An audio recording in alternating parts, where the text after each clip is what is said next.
টি-20 বিশ্বকাপ থেকে বাংলাদেশকে বাদ দিয়ে দেওয়ায় আইসিসির সমালোচনা করেছেন শহীদ আফ্রিদি, জেসন গিলেম্পির মতো সাবেক ক্রিকেটাররা।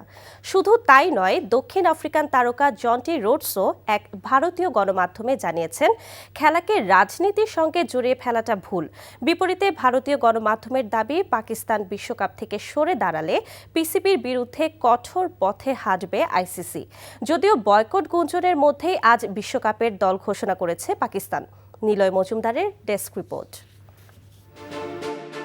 শনিবার বাংলাদেশকে সরিয়ে স্কটল্যান্ডকে বিশ্বকাপে নেওয়ার ঘোষণার পরপরই আইসিসির সমালোচনা করেছেন সাবেক ক্রিকেটাররা। পাকিস্তানের কিংবদন্তি ক্রিকেটার শহীদ আফ্রিদি সামাজিক যোগাযোগ মাধ্যম এক্সে হতাশা প্রকাশ করেছেন। এছাড়াও সংস্থাটির দ্বিমুখী নীতি নিয়ে সমালোচনা করেছেন সাবেক অস্ট্রেলিয়ান পেসার জেসন গিলেস্পি। 2025 সালে সব দল পাকিস্তানের চ্যাম্পিয়ন্স ট্রফি খেললেও ভারত সে দেশে খেলেনি। সেবার ভারতের দাবি মেনে নিলেও বাংলাদেশের দাবি কেন মেনে নেওয়া হচ্ছে না, সেই প্রশ্ন তুলেছেন তিনি।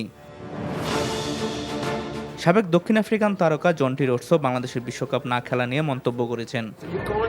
আমরা সবসময় ভাবি খেলাধুলা আর রাজনীতি আলাদা রাখবো, কিন্তু দুঃখজনকভাবে রাজনীতি আর খেলাধুলাকে পুরোপুরি আলাদা করা যায় না। তবে শনিবার মহসিন নাকভি বিশ্বকাপ বয়কটের ইঙ্গিত দিলেও রোববার সালমান আলী আগাকে অধিনায়ক করে 15 সদস্যের দল ঘোষণা করেছে পাকিস্তান। অস্ট্রেলিয়ার বিপক্ষেও প্রস্তুতিমূলক সিরিজ খেলবেন বাবররা। এদিকে ভারতীয় গণমাধ্যমগুলোর দাবি, পাকিস্তান বিশ্বকাপ থেকে সরে দাঁড়ালে কঠিন পথে হাঁটবে আইসিসি। দ্বিপাক্ষিক সিরিজ থেকে বাতিল, বিদেশি ক্রিকেটারদের পিএসএল খেলায় নিষেধাজ্ঞা, এমনকি এশিয়া কাপ থেকে বাদ দেওয়ার বিষয়েও বিবেচনা রাখছে আইসিসি।